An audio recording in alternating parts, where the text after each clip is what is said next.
Are we good? All right. We're going to hold off on having Cody come in case we have some people. Cody is here, not Cody come. Cody talk, because we have people. I have a feeling we'll have some more people coming in from the county commission and those kind of things.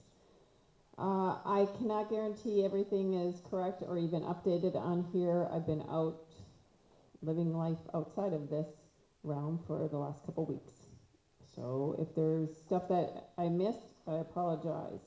Couple things on the upcoming events that I will point out this week are the 2 candidate forums. One is tomorrow, and that is for the Marquette County Commission, District 1 and 3 candidates. And then Thursday is for the court judge, 96th District. Carl Newmanen will be here next week because he is running for commission District number 1. Also, We the People is having an all-base meeting, and that is on July, I have 15th, I think that's a typo. I will correct that later, I'll look it up. Or do I not even have the date down there? I don't have the date. So it's July 14th, 7 to 8:30. Their focus is again, and has been, about making the bus work for us. In other words, public transportation. And this is a training on how to tell your story during public comments at meetings, such as the Marquette County Commission. They are planning to have people speak at the August 4th commission, I believe. A couple other notes. July 28th, our get-together here. There is another group that is using this space earlier in the day. They may still be cleaning up, so we will have limited use of the kitchen, but we decide that we'll still meet that week. August 4th, Lovemark is unavailable, which is the first time we've had that happen in a year and a half. So we are looking at some possibilities. Are we going to do maybe a different venue, maybe an outdoor venue?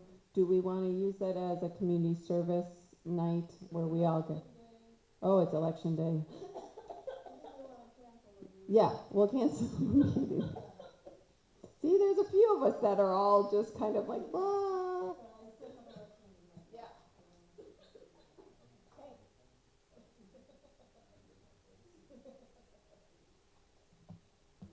In all the different chats I'm in, I feel good because everyone else seems like they're just as crazy busy trying to do other things in life. Can you repeat what the election day is? August 4th. August 4th. And I think some of us don't think about that because we're working, we have early ballots, right? We've already done our ballots, or we'll do our ballots, which is something we need to discuss. I didn't put that on there, but I figured we would discuss that idea of if you've already done some voting and a candidate drops out, how can you fix that on your ballot? Is there anything else that we need to, any events or stuff that I can just add? Thanks.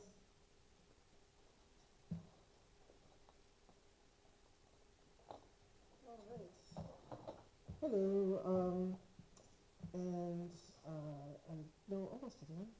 I'm Jen Hill, and back from downstate stuff. Thank you for doing the parade, everybody. I met people tell me it was awesome. What I want to talk about are 3 things. As you might remember, I now work for Up North Advocacy, and we're recruiting poll challengers, particularly in the city of Marquette. The training went live yesterday, and there's a couple of oopses in it. So you're going to see an email from me tomorrow, because we had to pull it down so that it is absolutely airtight. And that's the role of a poll challenger as a nonpartisan to speak up about the election process. And the training I've done most of it. It looks like it takes about 45 minutes.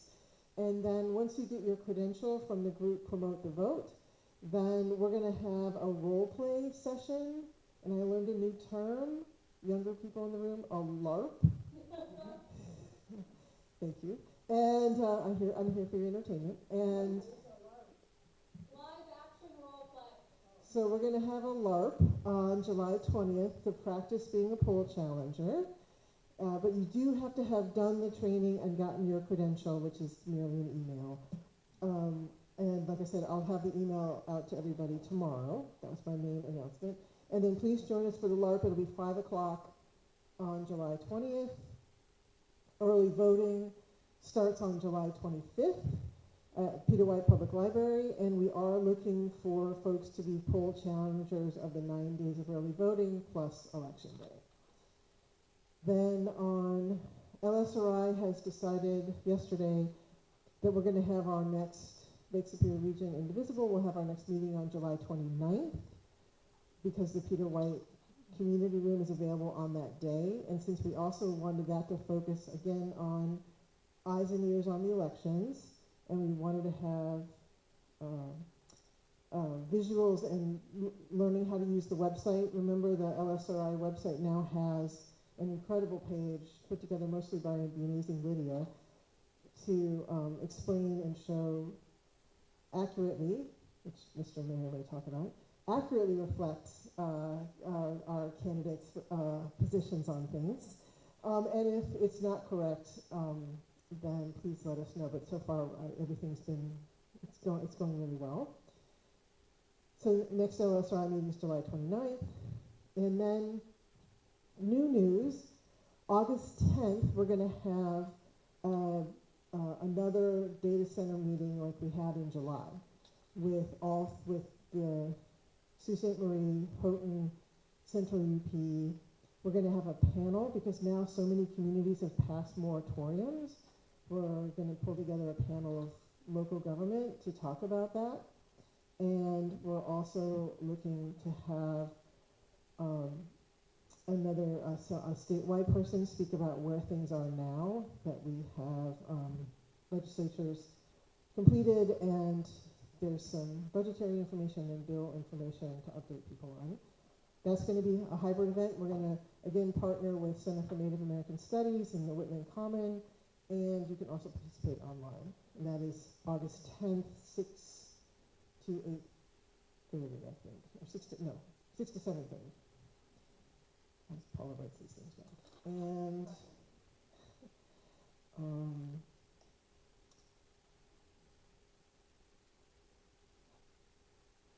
yeah, and then do you want does everyone understand? Oh, sorry.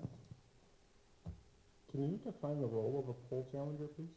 Yes. So, it's a Michigan. Elections are run by local county clerks. That is the first thing to remember. And in Michigan, and then they're run by the states.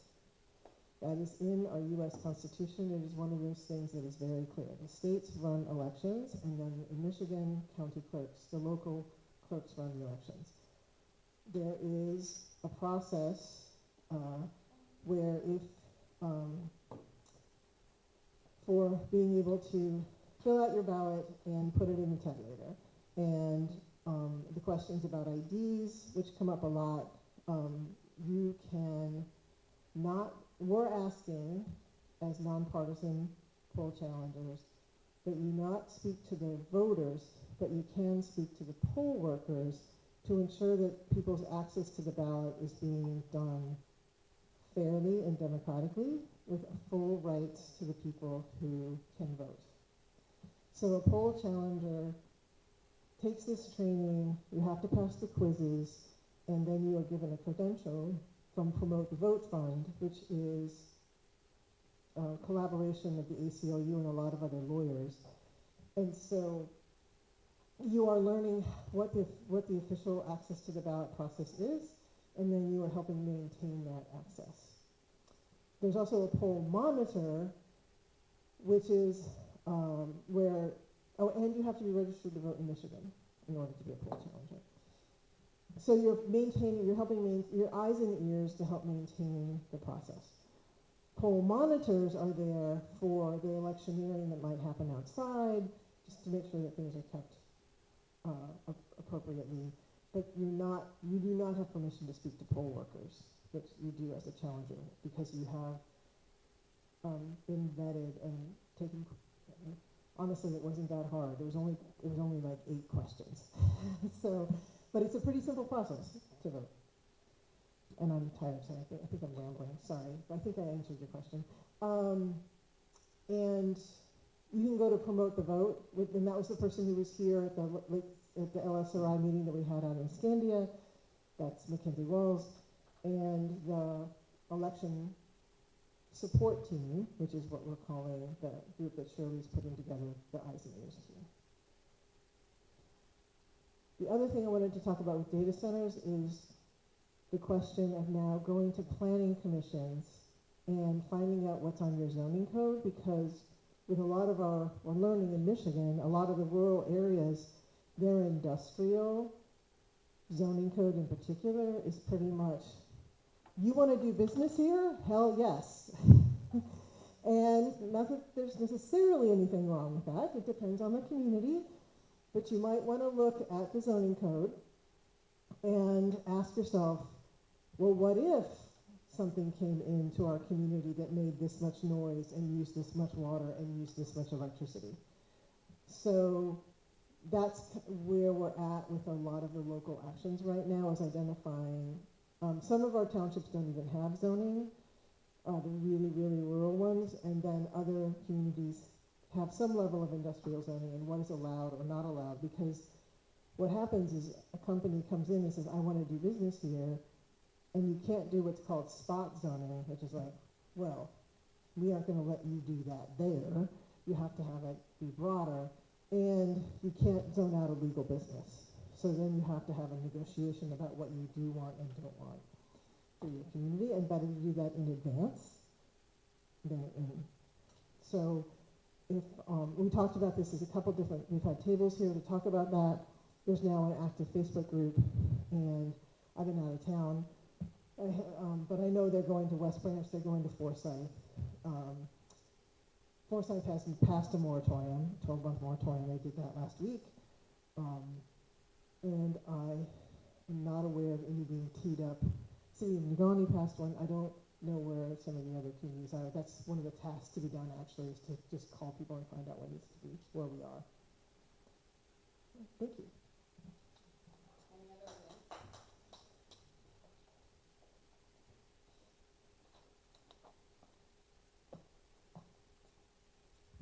All right. So Cody, I don't know if we're going to get any more, so I think I'm going to have you get started. You want to come up? Thanks. Can I interrupt just for a second? Sure. And this is how this works, Cody. It's not an official, there are no Roberts rules in this place. This is really cute, but important.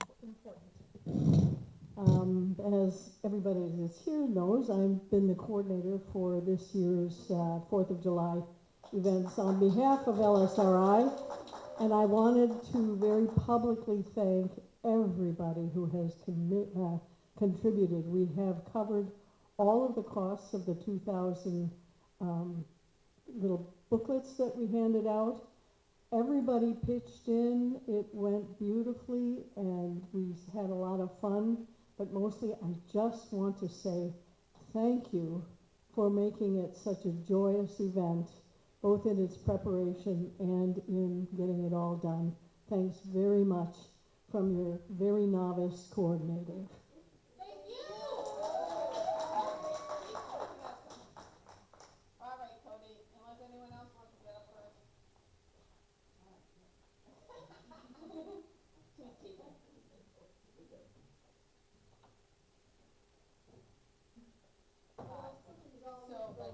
So, introduce yourself, tell a little bit who you are. There are no Q&As right now, but you can have Q&A when we're done with our information. Okay. Sorry, I didn't That's okay. read that. It's super rare that I ever have to adjust the mic up, so I'm here for it. So hello everyone. My name's Cody Mayer. I'm a candidate running for Marquette District 1 on our county board in the Democratic primary. little bit about me. I've been a member, sorry, let me back up. I graduated from NMU with a bachelor's in public administration. I was the student body president there for 2 terms.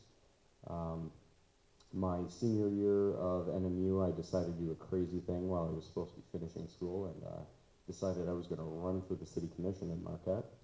Got elected to the city board at 23 years old. 2 years later, at 25 years old, I was elected the youngest mayor Marquette's ever had. Also had the great privilege of working with Jen Hill over there on the city board. So yeah, just about now, November will be 6 years now on the city commission for me. In the city, we're only allowed to do 2 3-year terms back to back. So I'm term limited regardless of what's going on with the upcoming election. But it's been a really amazing experience serving the community in that capacity. Been a member of the Michigan Army National Guard now for November will also be 12 years. I've been serving in uniform. Enlisted when I was a junior in high school. Haven't had any foreign deployments, thankfully. I have had 2 domestic mobilizations. One was for, if anyone recalls, in 2018, the Father's Day flood, they named it, in the Houghton Hancock area. I volunteered for that, and within 24 hours, I was in a military vehicle headed over there. I think we really lived up to the whole Minuteman kind of concept there. The second one was 2 months into my first term on the city commission. I was sent to Washington, D.C. for something you might all be familiar with called January 6th, where I spent 3 months in D.C. and was quite literally, and I lucked out because they just changed the rules in Michigan where you could attend virtually for military reasons. So I was Zoom calling into our commission meetings while I was in D.C. Yeah, it's been an interesting journey the last few years, but. What did you end up doing in D.C.? So they gave me this fantastic job at the main gate that most people go into to the Capitol building. So that was my gate. So me and all the troops from my unit, they put us on the Capitol building. And if anyone's curious, yes, we slept in parking garages for a little bit. And yes, they served us raw and rotten food. It's okay. At some point, I will happily discuss that more in depth, but I got like 4 months left, and I don't want to get court-martialed. And apparently they can, former veterans that are sitting U.S. senators apparently are able to be brought to court for saying, don't follow unlawful orders. So I'm going to behave. What else here? Married my high school sweetheart, Ashley. She is my way better half that keeps me grounded. We have 2 adorable little girls, Aria, who's 6, and Zora, who's 2. Really weird background to add to my city and military. I used to work at a local bank. I was a personal banker and a lender. Currently, my full-time role is I work in tribal relations and cultural resources for a mining company.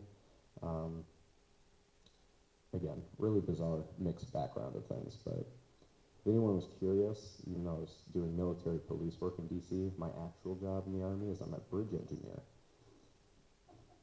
Yeah. Just thinking here.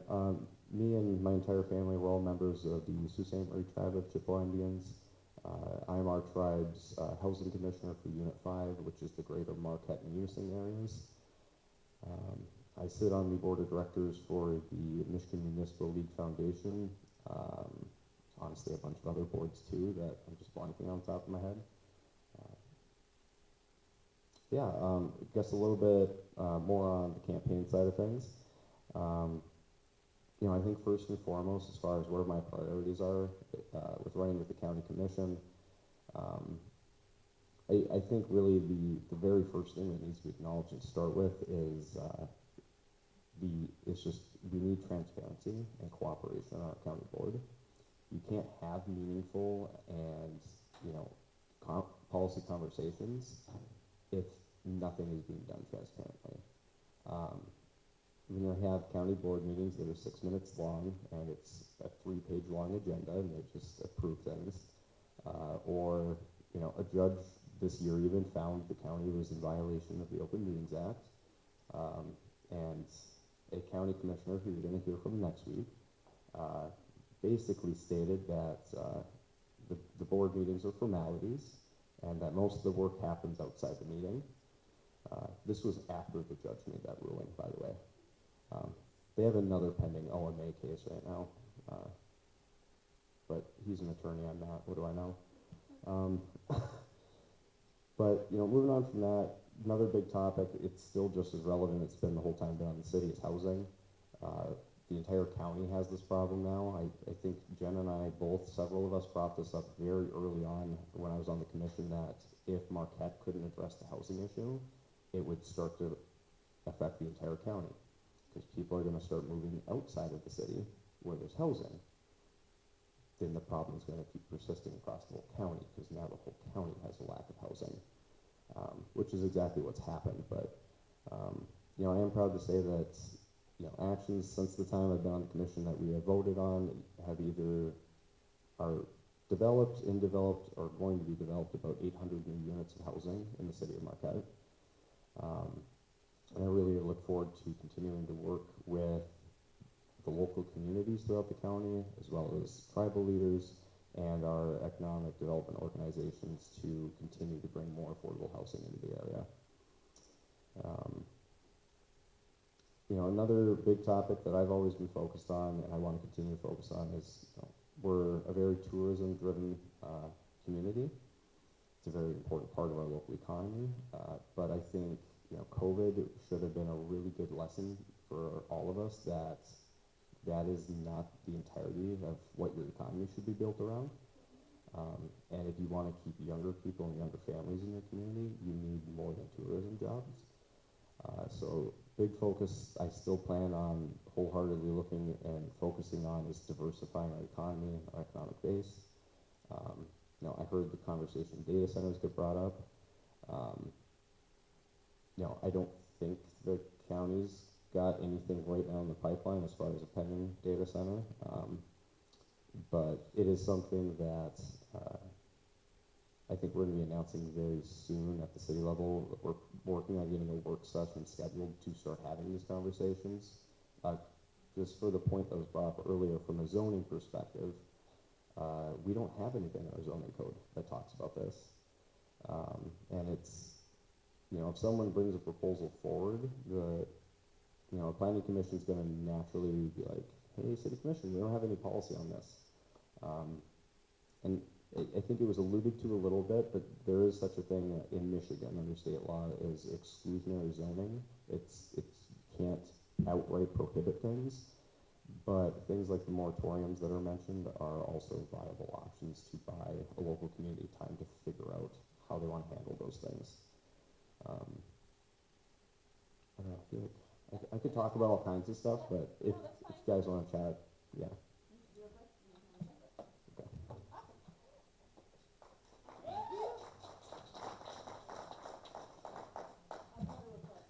Oh, okay. Request for meeting.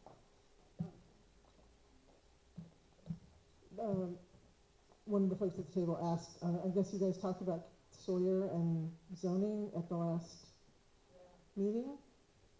And so, as I said, Forsyth Township, which is part of KSR, but not all of it. West Branch Township is also technically, the base is mostly Forsyth, a little bit of West Branch, and a sliver of Sands, I guess. And with a moratorium, you can do that for 12 months, and you can say, okay, we're going to talk about, because as Cody said, you can't exclude a legal business. You can pause and talk about what you actually want the setbacks to be, and the sound to be, and how big it will be, and what the water use will be. there's noise ordinances are exclusively a local issue. Water in Michigan is mostly done at the local level, although something, if it is a really big center, then it would have to apply for a legal permit, but it would have to be very, very large.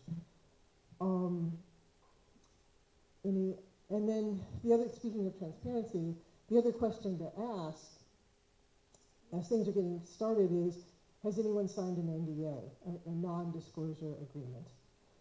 And I will say I signed one when I was state legislator because we were trying to save the deal to provide millions of dollars to the paper mill in Escanaba. And because that investment could have changed the stock price of the company, we were operating under European stock market rules because Billerud is a Swedish company. I kind of had to sign an NDA to engage in the conversation, to be involved in the conversation at all. And as the only Democrat with the Democrats in charge, I chose to sign the NDA so that I could be a part of the conversation. So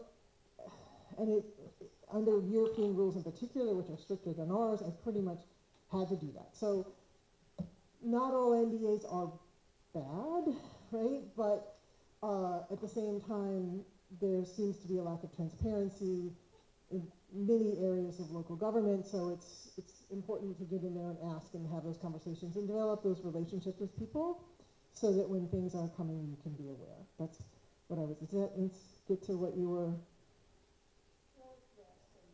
Okay.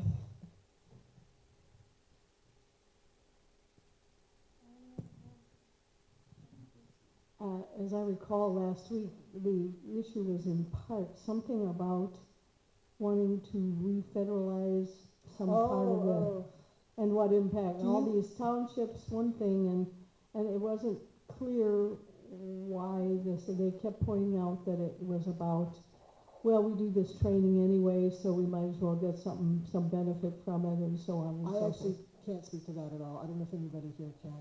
I just haven't been a part of it. I've been away. That's all I had to say. I haven't been here either, but I know there has been a lot of news organizations that have been covering that whole idea. That I know my journal, the local TV stations were all covering that information about what the commission was talking about. So I would go there first, unless someone else wants to speak about it.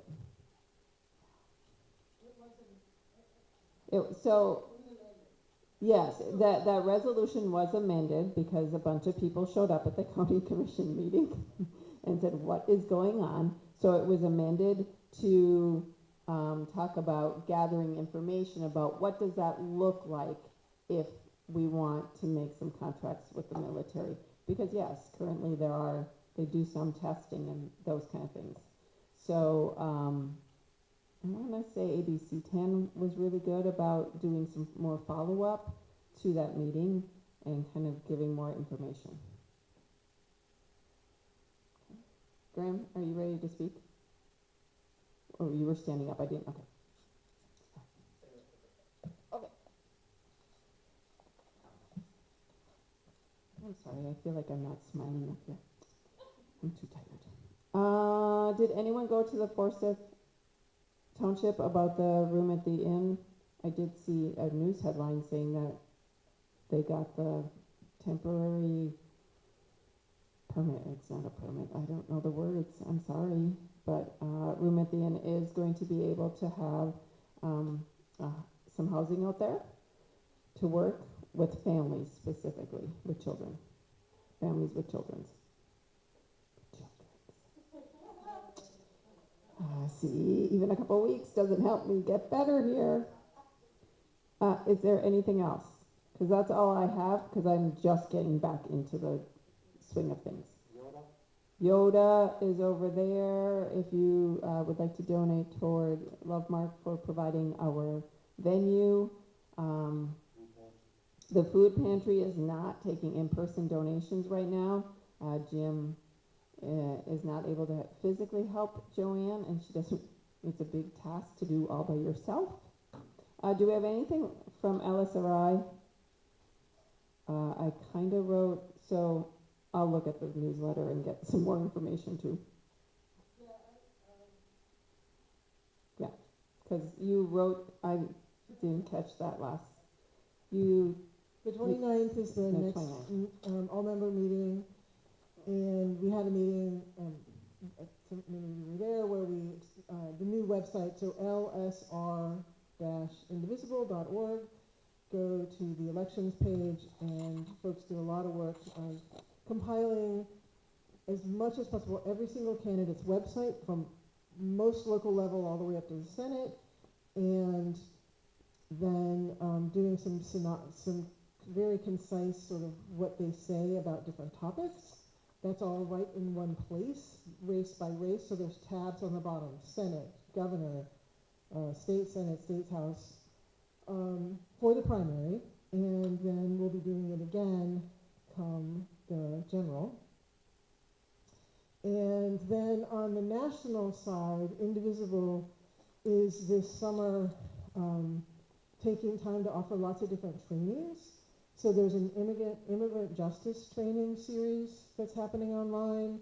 There's how to become a better organizer, how to think about organizing people and talking to people to help get them involved meaningfully in their communities in ways that they feel valued and contributed and not just burnt out. Acknowledging that we are all volunteers and that we all want to feed our souls as we are working on saving democracy, keep ourselves healthy in all ways.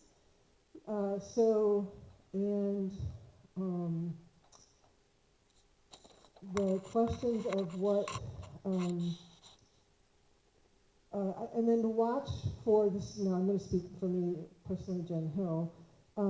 One of the things that we get to do up here is we often get to be in the room with politicians, even when we're just everyday folks, because there's so few of us up here.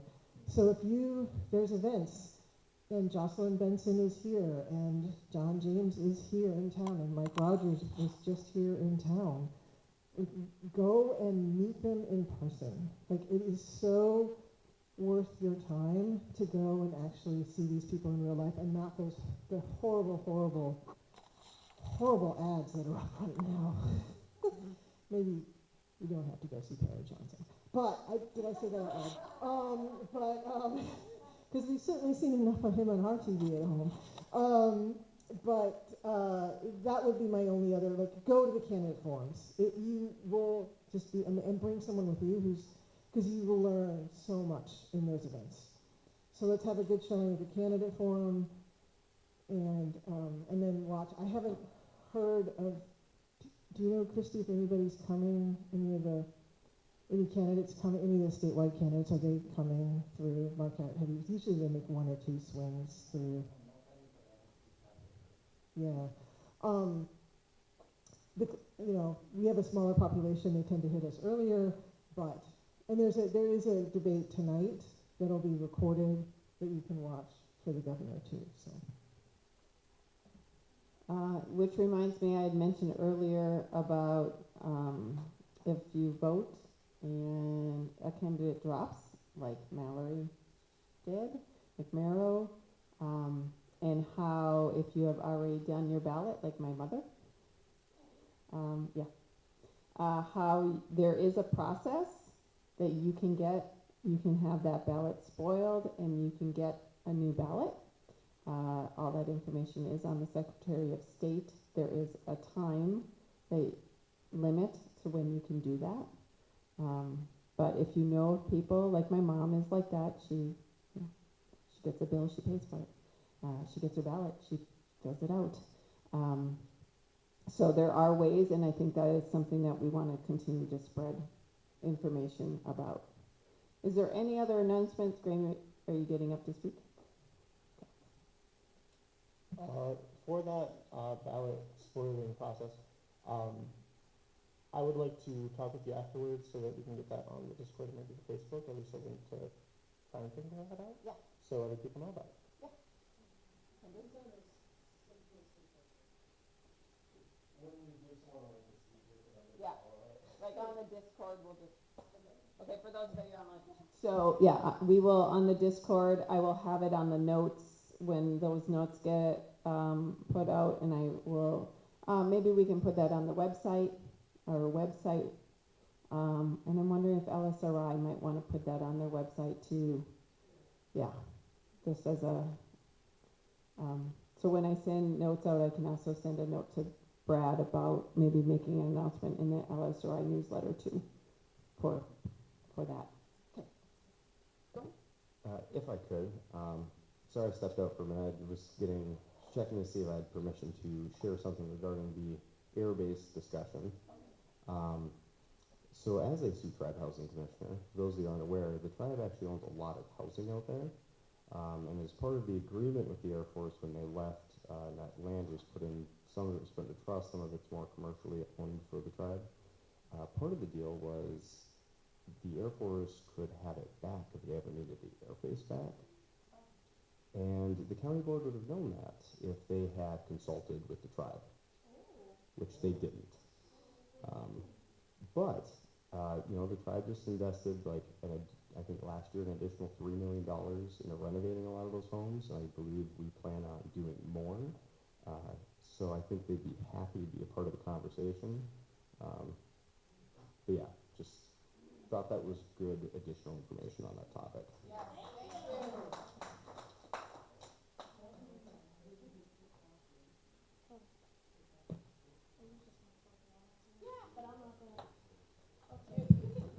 Yeah, I'm gonna close this out after this.